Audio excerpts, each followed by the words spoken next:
बच्चों में जब बिलीफ्स बनती है तो फिर उस बिलीफ से उनके सोचने का तरीका बनता है, फिर उनकी आदतें बनती है और फिर वो हर रोज के अनकॉन्शियसली एक्शंस लेते हैं। अब मैं यहाँ पर आपको रुद्र नाम के एक लड़के का एग्जाम्पल देता हूँ जो क्यों क्लीनलीनेस को फॉलो करने लगा, क्यों क्लीनलीनेस उसकी आदत बन गई। बच्चों की क्लीनलीनेस से अटैचमेंट होती है तो कई बच्चों को क्लीनलीनेस पसंद नहीं होता है। तो ये ऐसा स्वभाव क्यों बनता है?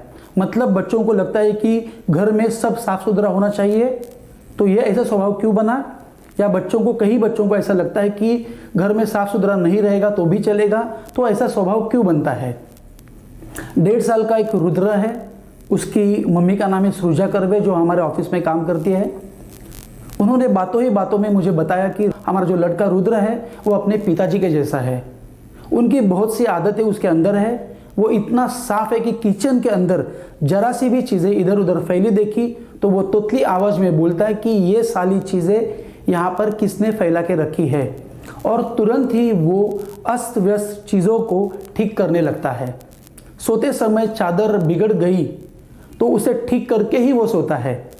घर में किसी ने भी ऑफिस से आने के बाद चीज़ें इधर उधर या अस्त व्यस्त रखी है तो उसे बिल्कुल पसंद नहीं आता है। वो तुरंत ही उन अस्त व्यस्त पड़ी चीज़ों को उठाने की जिद करने लगता है और वो सब कुछ ठीक होने तक चुप नहीं बैठता है।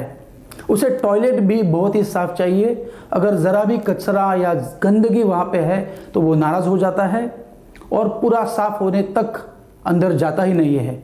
उसे सारी चीज़ें अपनी अपनी जगह पर रखना बहुत पसंद है।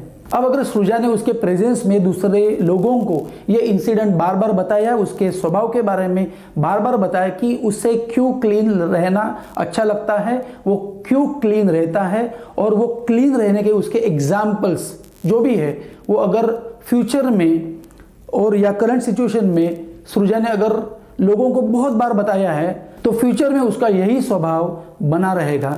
वजह यह है कि यह बच्चा ये सोच बना लेता है कि पेरेंट्स ने मेरे इस स्वभाव को पसंद कर लिया है और उसे एक्सेप्ट कर लिया है। रुद्र के एग्जाम्पल से हमें ये समझ में आता है कि पेरेंट्स जब बच्चों के सबकॉन्शियस माइंड पर उनका स्वभाव हैमर करते हैं तो वो उनके ब्रेन में एक प्रोग्राम जैसे बन जाता है और वो वैसे ही आदत बना लेते हैं, और जिसके बाद वो हर रोज बिहेव करते हैं और हर रोज की एक्शन लेते हैं।